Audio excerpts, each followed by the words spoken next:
Hi guys, Bran here, and welcome to another commentary video. Today we're going to be talking about a good killer strategy that's going to help you get more consistent results out there in the world of Dead by Daylight, because I feel like there's a lot of different ideas about what is like the optimal way to play killer.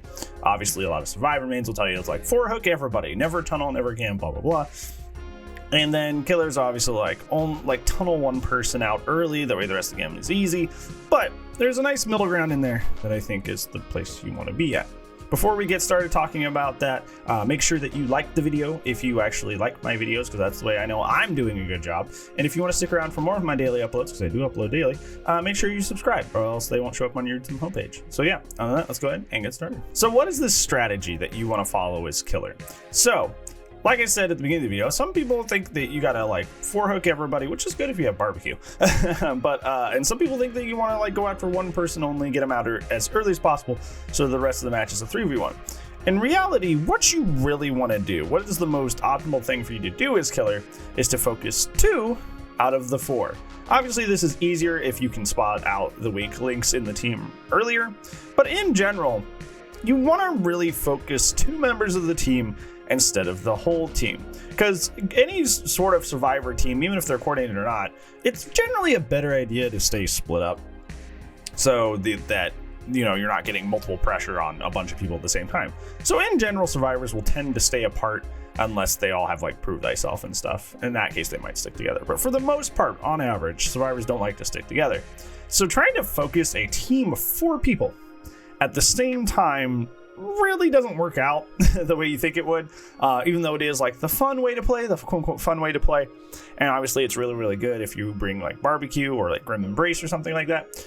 Realistically, it's kind of hard to do, and it's why survivors regard being like a 12-hook candy as such like a marvelous achievement, because it's really hard to consistently have a 12-hook game, because it is hard to keep track of and stay pressured on 4 people at the same time consistently throughout the entire match. It's just really hard. But similarly, if you decide to go the other route where you want to just like hook one person, only pay attention to one person, a smart team will coordinate and just do the gen so quickly that all you end up getting is a 1k or a 2k, because once they see that you're gonna like hard tunnel, hard camp one person, they're like, oh, well, there's no reason for us to interact with the killer because the killer doesn't want to interact with us, so we're just gonna go do gens. And that's what they do, and then they like speed out of the match super quickly, and then you're left with a 1k, maybe a 2k if you pull something off in the end game.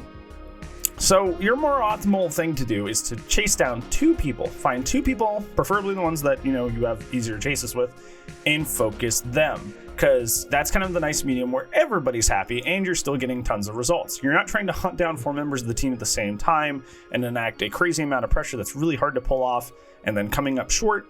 But you're also not like hard tunneling one person and like removing them from the game super easy and playing a very, very risky end game. You're never going to eat a DS because technically you're not tunneling anybody, but you're also not focusing the whole team and losing your control, losing your pressure over everything. And you'll start to notice as you focus only 2 people, you'll start to bring the other 2 out of hiding. Because if you're hard focusing 2 people, any sort of smart survivor will be like, okay, I need to step in, because this isn't going well. I need to take aggro for this person. I need to go save this person.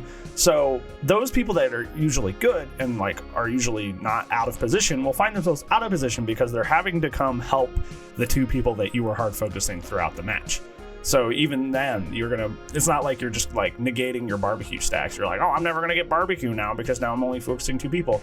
Eventually you will find your barbecue stacks out there out of position because you're focusing 2 people so like intensely.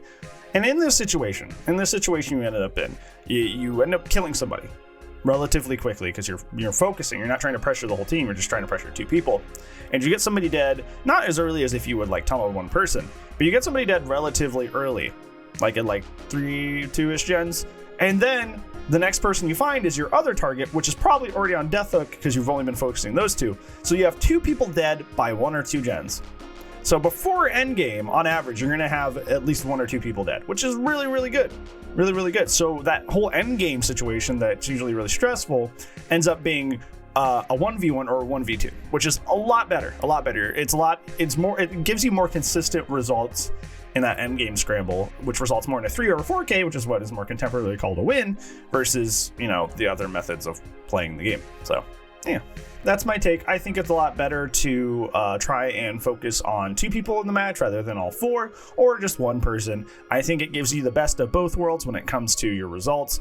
You don't end up trying to juggle too much and get upset, but the survivors think you played fairly.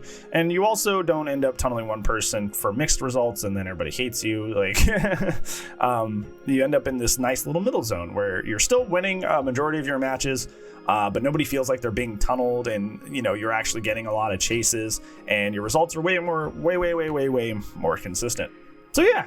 Thank you so much for watching, friends. I really appreciate you for spending part of your day today with me, and hopefully I will see you in the next video. But if I don't, I'll see you when I see you. Goodbye.